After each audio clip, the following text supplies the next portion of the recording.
Dan herannya ini Pak polisinya ini loh kok memberikan penangguhan gitu dengan dalil si Bahar sebagai tulang punggung. Kenapa nggak jadi tulang ekor apalah? Saya dulu itu mengingatkan kawan saya yang mengomentari Bahar Smith itu dengan kalimat begini, bagaimanapun dia adalah cucunya Nabi kita. Itu gobloknya saya itu di sana. Ya Allah, bagaimanapun juga dia cucu Nabi Muhammad. Kalau kita mengomentari beliau, bagaimana perasaan Nabi Muhammad ketika cucunya dikomentari dengan hal yang tidak-tidak. Itu gitu saya ngomong dulu itu. Ya Allah. Sekarang kan sudah terbuka. Ya, biar tahu saya dulu goblok gitu loh. Jadi saat ini yang membela dia itu goblok.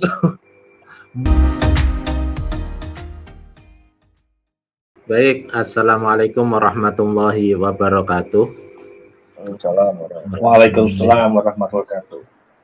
Selamat malam para pemirsa di channelnya Gus Charlie Al-Jailani ya, dari kutub utara sampai kutub selatan. Saya nggak bilang sampai oke, sudah terlalu sempit ya. Ini kasus ini harus dari kutub utara sampai kutub selatan ya.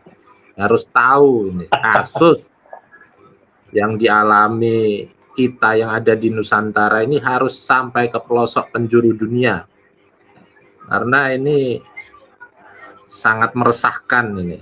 Seandainya Habib ini ada di Amerika, itu Donald Trump tunduk itu nanti. Baik, banyak sekali yang sudah disampaikan oleh Gus Dr. Hasanain Haikal SHMH ya, sangat banyak sekali. Yang ingin saya sampaikan tentang perihal Bahar Smith ya. Saya ini membayangkan seandainya posisi itu terjadi pada saya, si rekan R ya, siapa itu namanya, anggota Banser itu. Kang ya Allah, itu sampai benjut-benjut semua ini ya Allah wajahnya. Teman-teman coba bayangin ya, itu suami kalian atau bapak kalian, adik kalian, kakak kalian, dan pelakunya si cucu Nabi palsu. Aduh, saya yakin ya, dari teman-teman Banser ini masih ada 1-2 orang mungkin yang takut kualat membahas menuntut si Bahar Smith ini. Apa nanti saya kalau menuntut si Bahar Smith ini nanti saya tidak dapat syafaat di akhir kiamat nanti ya, di akhir akhirat nanti. Ini ya Allah, saya melihat wajahnya saudara Rida itu sedih saya. Untungnya yang saya lihat itu muhibbin beliau itu ingin mendekat sama Habibana Bahar Smith, yakni fi dzambi minal mu'minina yakhruj. Kalau itu terjadi pada saya, waduh, berat ini. Digebukin juga. Poin pertama adalah kejamnya fakta di lapangan ya.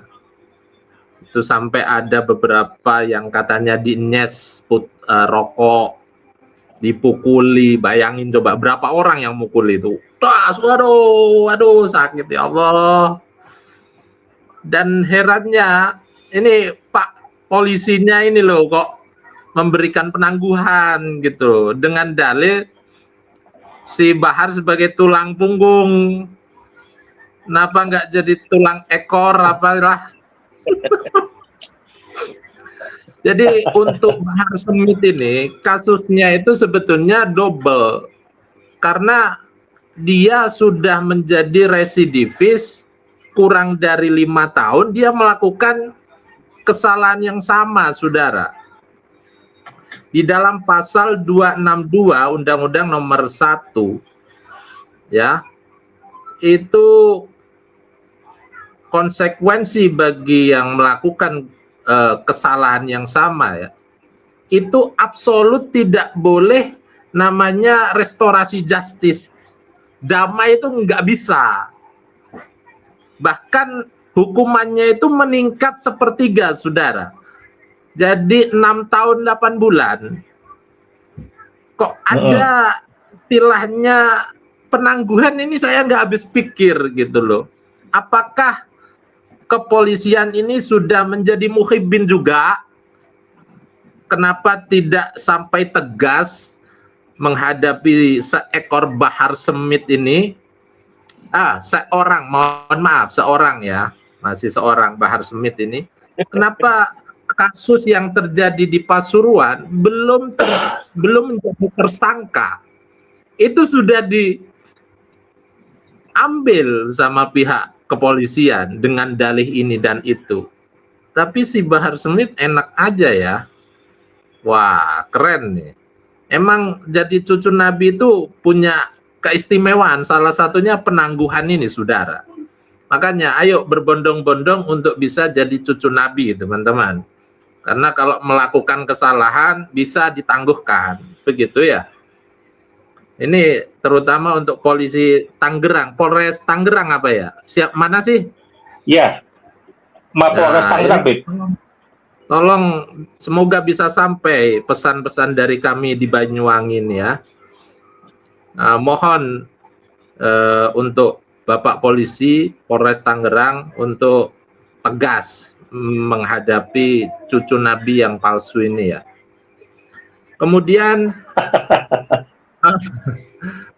perihal yang lain, dulu ketika saya melihat kawan saya yang ada di Banyuwangi ini mengomentari perihal Bahar Smith ya.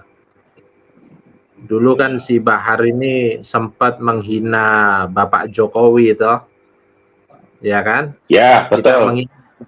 Di mimbar-mimbar dalam pidatonya itu dia selalu menghina Bapak Jokowi. Yang saya sesalkan ya, saya dulu itu mengingatkan kawan saya yang mengomentari Bahar Smith itu dengan kalimat begini, bagaimanapun dia adalah cucunya Nabi kita. Itu gobloknya saya itu di sana. Ya Allah, bagaimanapun juga dia cucu Nabi Muhammad. Kalau kita mengomentari beliau, bagaimana perasaan Nabi Muhammad ketika cucunya dikomentari dengan hal yang tidak-tidak. Itu gitu saya ngomong dulu itu. Ya Allah. Sekarang kan sudah terbuka. Ya, biar tahu saya dulu goblok gitu loh. Jadi saat ini yang membela dia itu goblok. Bahlul. Beneran. Akalnya ini loh. Ini akalnya nggak digunakan. Allah memberikan akal itu biar manfaat gitu loh. Nggak kamu laminating, dipajang di figura, nggak dipakai. Nasab bermasalah, kelakuan residivis, istri di mana-mana, ditelantarin. Yang kemarin sempat speak up, tahu kan? Ya. Tahu kan teman-teman kan? Itu bukan 1, 2 istrinya.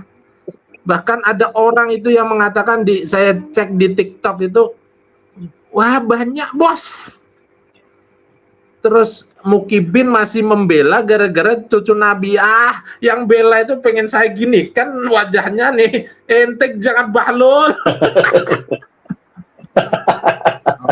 Udah. Wahai umat Nabi Muhammad, terutama yang ada di Indonesia, insaflah kalian ya. Yang ngajar ngaji alif bakta itu bukan Habib. Guru-guru ngaji, Pak Yai itu diperhatikan. Nggak perlu sampean jauh-jauh solawatan ke sana kemari. Solawatan di rumah 1 juta kali sampai ndower. Itu afdal sampean daripada ke sana di pengajiannya Habib. Paham ente Kibin? Ya ini video saya ini dipotong, sampaikan ke Kibin. Biar siapa tahu ketika melihat video saya, Allah menurunkan hidayah ke dia gitu loh. Jadi dia insaf, oh iya ya, ngapain juga saya ikut pengajian di Habib-Habib ya. Isinya cuman kayak begitu. Ya lebih baik saya baca sholawat aja di rumah sampai 1 juta. Betul kan? Akalnya digunakan. Man sholla alayya sholatan, sallallahu biha asron. Kalau ente datang ke pengajian, sholawatannya paling bisa dihitung berapa kali. Di rumah sambil zikir, sallallahu alaihi Muhammad, Allahumma sholli ala sayyidina Muhammad wa ala alihi wasallam, Allahumma sholli ala sayyidina Muhammad wa ala alihi wasallam. Yang banyak sudah. Gitu loh. Fokus gitu ya, Beb, ya. Fokus ya kalau di rumah. Betul sekali. Jadi mereka itu supaya kita ini takdim sama mereka, ditunjukkan bahwasanya kiai ini yang masyhur, yang alim, itu dulu ngajinya ke Habib ini. Gitu loh. Jadi ente ini ya, saya cucunya, saya saudaranya, ya hormati pastinya gitu kan. Saya dulu Beb ya, karena ngaji ke Habib, itu mandang teman-teman sepantaran saya yang tidak ngaji ke Habib, mandang remeh Beb, saya. Karena apa? Guru saya ini langsung ada darahnya Rasulullah. Jadi memandang teman-teman seangkatan saya yang ngajinya di pondok yang bukan Habib, itu mandang remeh saya, Bib. Dulu itu. Bangsatnya saya dulu begitu waktu jadi Kibin. Parah. Jadi ngebanding-bandingin. Nah, flashback saya beberapa tahun yang lalu. Alhamdulillah sekarang sudah insaf lah ya. Kemudian teman-teman, ya. Bentar, ya. Dulu ketika antum jadi Kibin itu lama lah, sejak SD pula ya kan. Habib kan banyak tuh. Habib yang paling antum puja itu siapa, Habib? Yang paling antum puja, paling antum cium tangan, cium kaki atau apalah yang mungkin antum pengalaman tuh, Habib. Rejek. Bos, langsung Imam Jumbo ya. Rejek itu saya damba bakat jadi presiden dulu malah. Seandainya Habibana Rizik Sihab ini menjadi seorang presiden, waduh, pasti syariat Islam akan ditegakkan. Sampai begitu saya mikirnya itu. Takbir. Berarti antum itu takbir. Iya, berarti antum itu juga dulu gini, berarti antum itu ketika ada cebong kampret, antum juga menikmati itu ya, Beb ya, polarisasi itu, Beb. Iya. Terakhir itu saya nyoblosnya Anies. Saya nyoblosnya Anies. Saya debat sama Tengku Kori itu. Permasalahan presiden itu. Tengku Kori milih Prabowo kan. Saya milih Anies. Wow, debat di sana. Dan sekarang saya dikasih tahu sama kawan saya yang memang lama di Jakarta. Siapa Anies itu dijelentrehin itu baru tahu sekarang gitu loh. Dulu saya Indonesia, bener nggak? Dulu saya ngebela mati-matian ya. Sedangkan Anies itu kan datang ke acaranya Habib untuk mencari suara kan. Ya sama-sama dari mereka lah. Meskipun bukan Ba'alawi ya. Gitu. Tapi ya mau nggak mau pasti akan melihat sisi kebudayaan yang sama, saling mendukung gitu loh. Makanya ketika Anies Baswedan menjabat dulu ya di gubernur, ya makmur kan, Habib-habib di sana sampai akhirnya Oh iya itu. ada yang Nikmat. itu. Jadi teman-teman, kita ini hidup berbangsa dan negara baik ya, dengan mereka ini baik. Cuman dalam sisi ranah akidah ini ya tunggu dulu begitu. Bahkan saya menyarankan kepada teman-teman saya di sini kalau beli bahan bangunan jangan di toko sana. Belilah di toko orang-orang kita, begitu loh. Sampai segitunya saya ini. Karena kalau saya ngasih makan ke mereka ini malah untuk dakwah kesesatan terus-menerus semakin lancar begitu loh. Biarlah orang-orang pribumi ini yang saya kasih beli bahan-bahan gitu kan, beli pasir, beli semen di toko-toko bangunan yang memang orang-orang kita aja. Sampai begitu saya ini. Jadi kita ini ditakut-takuti teman-teman ya. Takut begini, takut kualat, bahkan tadi itu takut kemaluannya hilang. Ada kejadian jidatnya itu nempel di sajadah. Yang semacam itu udah cukup 10 tahun yang lalu udah cukup lah. Ya, sekarang udah waktunya kita merubah pola pikir kita. Generasinya sudah mulai berubah, ada generasi Gen Z, Alpha, Beta, Sinkos tangan apapun itu sudah. Sekarang kita harus lebih cerdas melihat fenomena yang ada ini. Kalau mereka tobat, ya mengakui dirinya itu bukan turunan Nabi, ya oke, kembali kita rangkulan gitu loh. Selama mereka belum berikrar, nggak usah kalian bilang itu Habib itu baik, enggak, bullshit. Cara mereka itu bertopeng dengan akhlak ya, hati-hati, bertopeng dengan akhlak, dengan masya Allah. Mereka itu nganggap kita ini kalangan bawah, paham? Mereka menganggap diri mereka ini turunan. Jadi harus tahu, harus konsultasi sama yang sudah 27 tahun kumpul sama mereka nih. Dulu saya waktu SD, saya masih ingat ini ya. Kaki mereka itu ada di leher saya gini. Kaki mereka Habib-habib itu mengintimidasi anak-anak kecil orang-orang Jawa, saya termasuk, ditaruh di pojokan di tembok ya, dijejerin sama teman-teman yang lain. Kaki mereka itu di sini, kaki bukan tangan, kaki. Dan saya masih ingat ini di kepala saya ini. Sampai segitunya saya ingat itu. Tujuannya ya apa mereka ini kan sekolahnya ini sekolahan dari Habib ya. Pemodalnya yang membiayai seorang Habib. Jadi ketika siswa-siswanya ini dari kalangan Habib, ada kekhususan sama seperti kondisinya Bahar nih, cucu Nabi palsu nih ya, diistimewakan dia.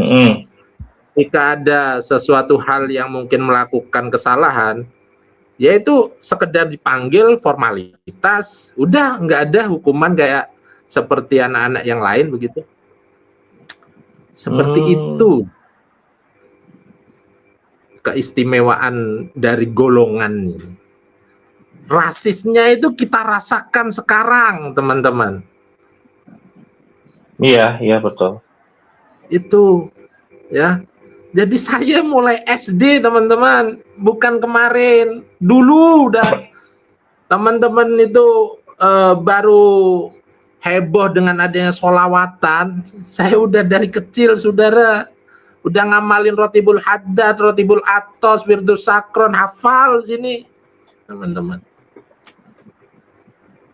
Jadi semoga pada malam hari ini jika ada Kibin yang memang ngintip-ngintip dalam rangka untuk mencari kebenaran, semoga tercerahkan begitu loh. Kiai Imad itu bukan orang terkenal dulunya, tapi memang Allah memilih kebenaran itu dari jalan yang seperti itu. Kalau seandainya kebenaran ini disampaikan oleh seorang yang masyhur seperti Gus Baha, Gus Ikdam yang memang jamaahnya sudah banyak, nggak ada perlawanan kita, bos. Ya kan, ngapain kita podcast setiap hari begini menyadarkan umat, menyampaikan kebenaran, ngapain? Cukup Gus Baha ngomong 1, 2 selesai, ya kan? Tapi memang Allah memilih orang-orang yang tidak masyhur supaya ada perlawanan begitu loh. Ada esensi perjuangannya itu ada, teman-teman. Apalagi saya, siapa saya? Ya kan? Itu aja. Terima kasih.